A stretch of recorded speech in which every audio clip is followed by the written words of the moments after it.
What did y'all think about yesterday? That's fun. Dope. Did you like it? Get anything out of it? Yeah. What did you learn? Raise your hand. Tell me something you learned. Because there were pros, it created cons. How? Explain your answer. Like when they built new housing and stuff in more neighborhoods, it created more crime and made them into slums and stuff like ghettos. Like this too. Today we're talking about the continuation of the space race and the expansion of the federal government via some legislation. Space race. The first section on your notes says Gemini program. And the next section is Apollo program. This right here is Gemini program. Because the Mercury program had been so successful under JFK, LBJ initiated the Gemini program. There are 10 flights between March of 1965 and November of 1966. Is that a lot? In less than 2 years. Yeah. Yes. 10 flights. You know how much advancement in technology they had? This is new. They've never flown in space. This is brand new. We haven't flown in space like we have now when we see about launches. So this is a lot in a 2-year time frame. Less than 2 years. Gemini 1 and 2 were unmanned. But Gemini began under this program, not the Mercury program, this program, began the manned launches, the manned flights, to practice complex rendezvous and docking maneuvers required to land on the moon. The goal is to get to the moon first. The Russians have already beat us to space, but we want to get to the moon first. Gemini 4, ma'am? So, the Mercury programs did have any flights to go on the moon. Gemini 4 saw the first American spacewalk when Ed White, and write Ed White down, spent 20 minutes outside the capsule on a 24-foot long umbilical attached to the space station. The shuttle. Not shuttle. Capsule. Shuttle is the thing that takes it off.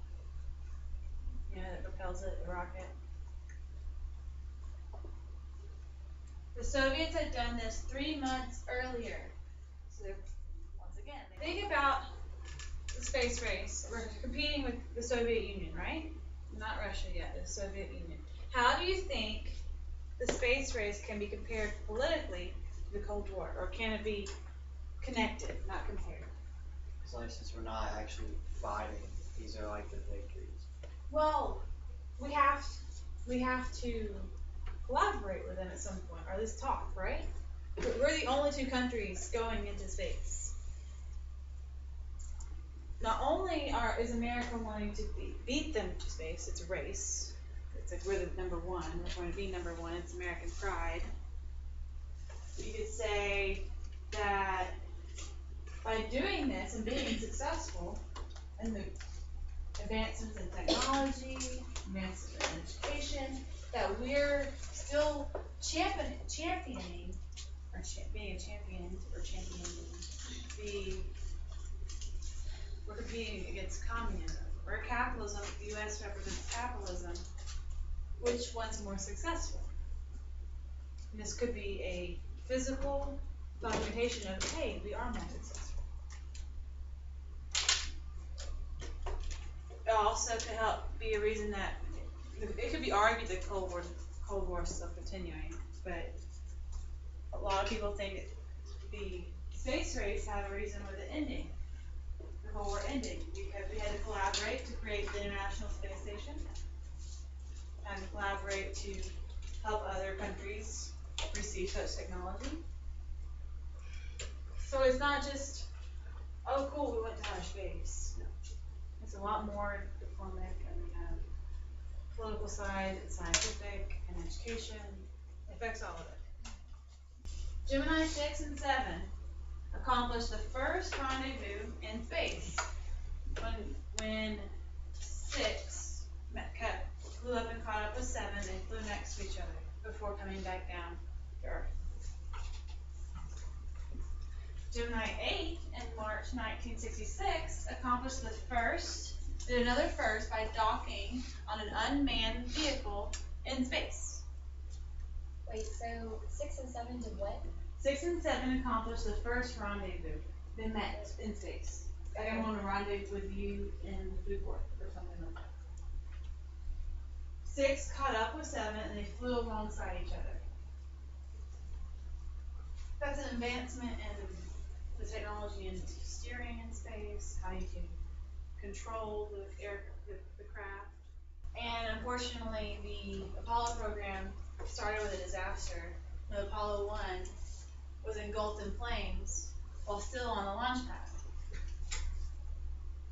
The 3 men, Gus Grissom, Ed White, and Roger Chaffee, were engulfed in flames and yes, they died. They were not destroyed. They could not get out of the capsule.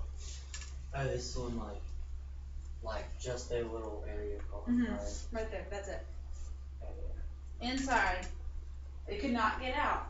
Because of the fire, however, the people at NASA and all the people working on this technology were set out to improve the safety of the capsules, the suits, name it.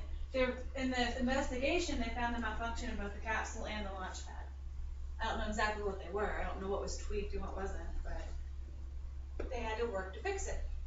This helps, all this type of stuff also helps with your safety and all the things you know about flying on planes, riding your car, safety mechanisms that they put in your car now, all the way to your cell phone and how they have to connect things to make them work. Satellites, where your phone bounces off, so you can call people around the world or on the other side of the country. Apollo 1 was in a disaster. There was no Apollo 2 or 3 design. It delayed the program for 2 years. Is this still that Apollo? Yeah, still Apollo. Apollo 4, 5, and 6 started again were unmanned, but we started while we were developing the Saturn V rocket. You've been to Huntsville and you've seen the big rocket upside down? You know what I'm talking about? In Huntsville Space Camp? That's this rocket. Apollo 7 saw the return of the manned flights. And Apollo 8 orbited the moon. This is a picture. Lesson in political science jargon. We wanted to be the #1 most powerful country in the world. That statement is global hegemon. Global hegemon means most powerful country in the world. Global means world. HUD, or Housing Department and Urban Development. That reminded me of the programs under Great Society. This is still under the Great Society. I just kind of thought it fit better in this section.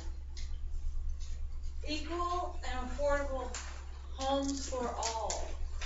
Everyone.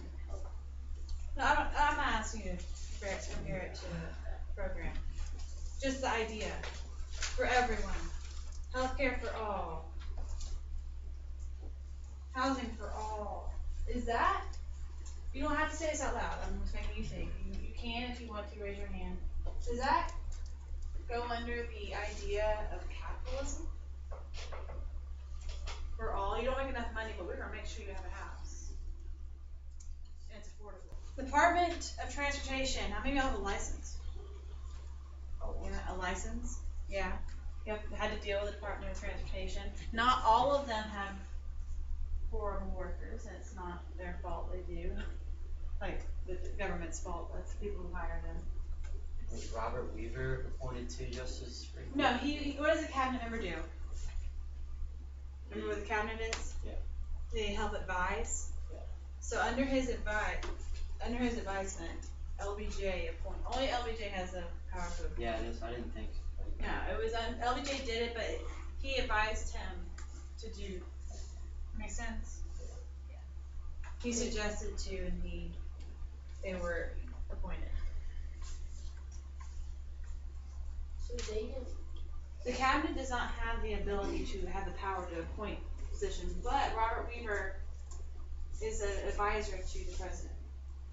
So he suggested the 2 justices, and LBJ appointed. Makes sense?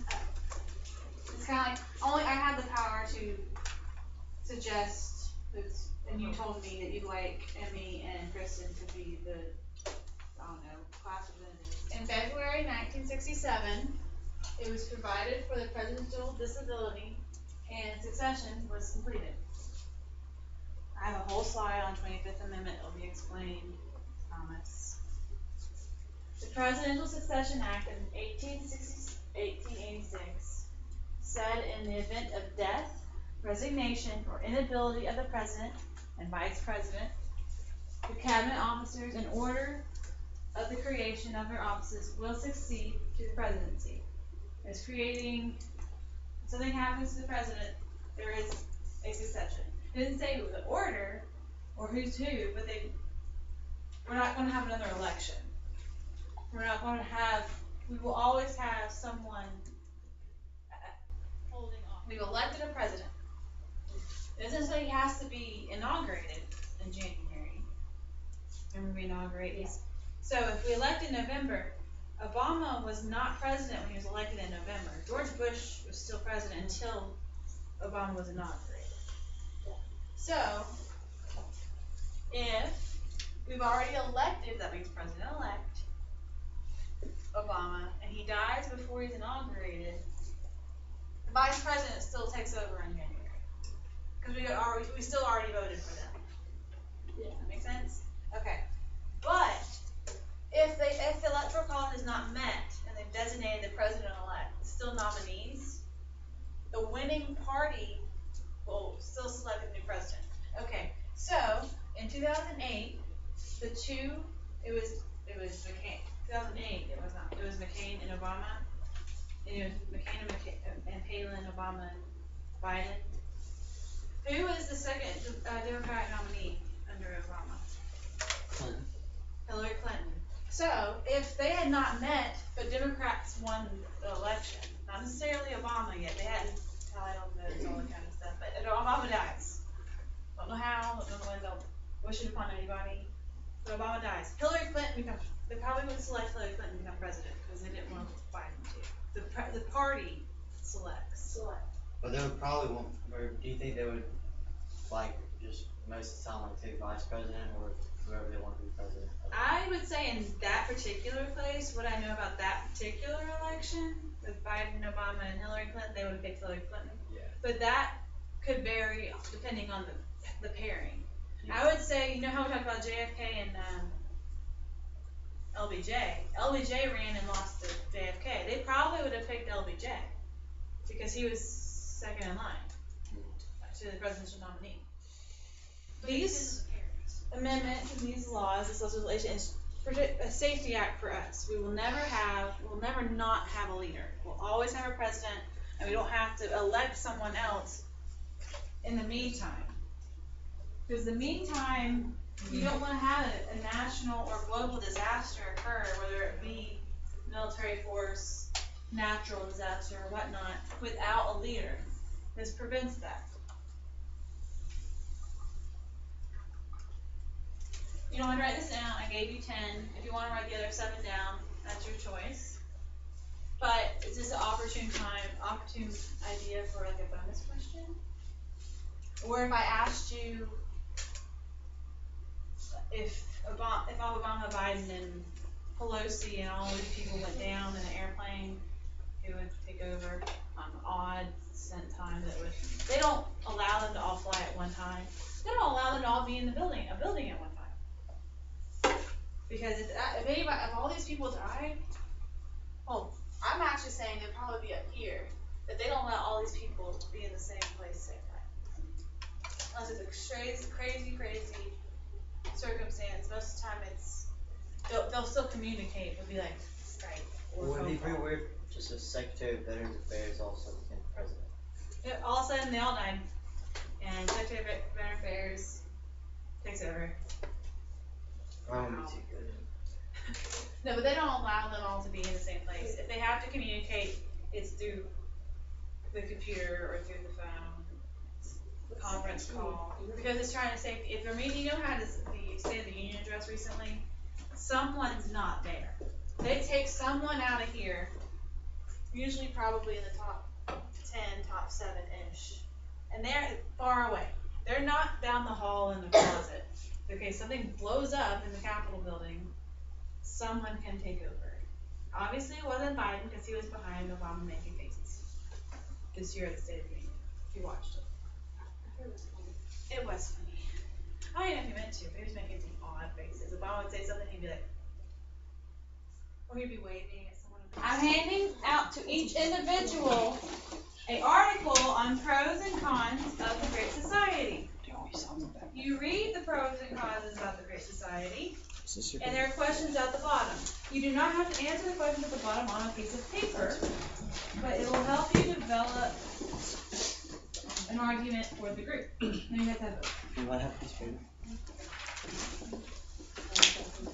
You have to research both pro and con because you don't know which one you're going to be defending.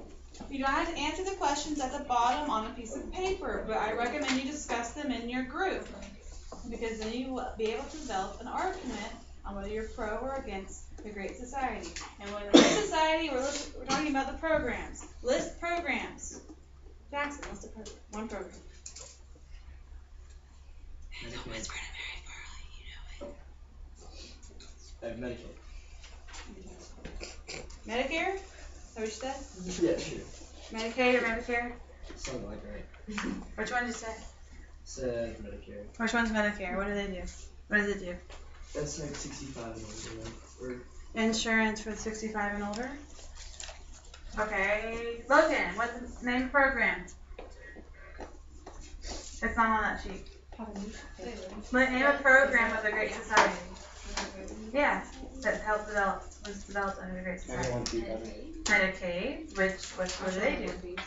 That was for people who are on welfare. Gives health insurance and hospital insurance for people on welfare. Name something else.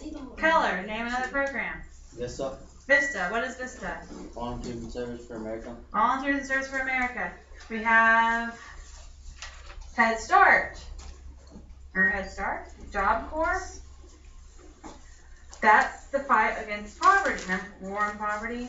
And then we have the racial and equal liberties that we talked about, you did on your sheet yesterday. That's still under the Great Society, even though war on poverty is the big chunk that you want to look at. And you'll probably be able to have more statistics on the Great Society from the war on poverty. But you have the Civil Rights Act of 1964. You have all those court cases that you talked about yesterday, Miranda. And then, anybody can name anything else? Like, clear. That guy in Chicago that's starts with E. Escobedo? Yeah. What about the conservation? Any acts on conservation? I can't remember what it's Clean called. air and Oh, yeah. water. Well, education. These are all the things you need to think about when you're researching pro and con.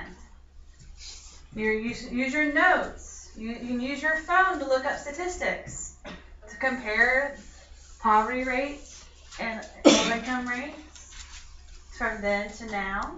Make a valid point. Use your notes. Use your book. Use the sheets I've given you. Okay. I'm going to give out now the sheets where you write down which task each person is responsible for. You only get one per group, so. Con. Y'all go first. Make a statement on the war on poverty. Alright, so Medicare. It provided health care for those over the age of 65. And yeah, I mean that kind of worked for a while, I guess. But now, today, there are people that haven't been saving up their money because they were just thinking that they didn't need it because they're going to get Medicare. Well, now in 10 to 15 years, we're not going to have that money. So all the people who haven't been saving, they're going to get older and they're maybe going to say have a stroke or whatever, and they can't pay their hospital bills because they can't work and they're not getting Medicare anymore. So it's probably going to hang a couple 100,000 people out to dry. This is your generation. Yeah, bro. Yeah. This is you. Yeah, I know. Social Security, Medicare may not exist in the next 10 years. And I'm And saying, you won't even be 30. and I'm saying because it was passed in the first place, like You all got the lazy. people, older people now, people they knew was there, so they're thinking, all right, well I'm not gonna have to save up because I'm gonna get that. But now they're not gonna get it, and they're not gonna have any money. And what if they're unable to work, get in a car accident, have a stroke, heart attack, can't pay the hospital bills? And the same for like Medicaid. Like Medicaid is given to people who are like poor or disabled, but like people saw this as an opportunity that they don't have to work. Like they were thinking like if I qualify for Medicaid, then like I don't have to work, so it caused like more pregnancies out of marriage, which put like more like people's lives at like risk of being poor because like they don't have a stable home. So it really just messed up everything. And not To only be that, honest. all that stuff is coming out of my paycheck every time I get paid, and I'm not gonna get to use it. Yeah, so That's it's really causing the like, fault of the people who are taking advantage of this program. It's not really the person who. And that's the But those minority programs of in- people. The majority of people are not the ones who like suck off of Medicare and Medicaid. not And are necessarily. Do you have any, unwise with their do you have any money. facts to back that up? Yeah, it's Yeah, not but If you, necessarily if true. you don't know the statistics, you can look it up on your phone. And then you can. But I'm just saying, I'm not gonna I don't get, think the majority of people in the United States of America. I think you'd be surprised. yeah. I don't think that's the Hey, majority. put it up on the screen. Just look at it, I'm not saying it's the You make a majority. statement, but I don't. I'm saying every time I look at my paychecks, there's $50 off it that's going just to that's going to other people's social security, other people's welfare and everything. And I'm not even gonna get to use that money when I retire. Or maybe if I need the welfare or something, there's not gonna be any more money in the welfare system. So I'm not gonna get to use the money that's coming out of my paycheck that I earned. I'm not gonna get to use